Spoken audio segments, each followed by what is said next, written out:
may remember the case. It seemed a horrifying crime in the 1980s. A teenage girl gang raped and left to die near a dumpster. I'm Stephanie Rochon. And I'm Bill Fitzgerald. Police eventually discovered the girl had made the whole story up. Now she's a woman living here in Virginia. And as Tracy Sears tells us, now 25 years later, she must repay one of the men she's accused of attacking her. Tracy?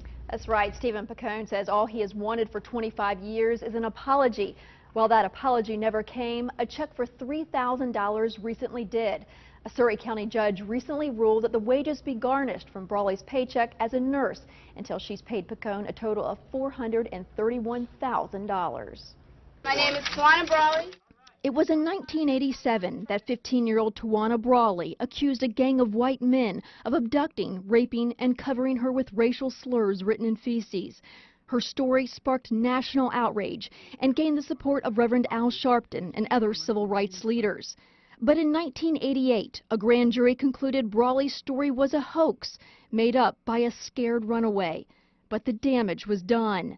Stephen Picone, a young New York prosecutor, was one of the men Brawley accused of attacking her. It took a toll on his career. It took a toll on his personal life. You know, he was an innocent man who was dragged through the mud, being accused of these horribly heinous acts. While Picone's attorney, Gary Bolnick, says his client won a defamation lawsuit against Brawley and 3 of her advisors, including Sharpton back in 1998, he says Brawley was nowhere to be found. Bolnick tells CBS 6 that Sharpton and 2 others paid back their debt, totaling more than $350,000. But no one knew where Brawley was until this past January. She now lives in this Surrey County home.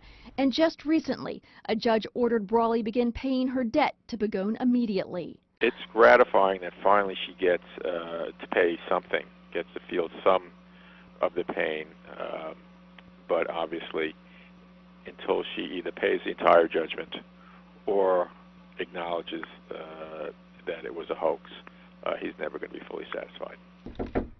We tried reaching Brawley, who now goes by the name Gutierrez, but the people inside did not come to the door.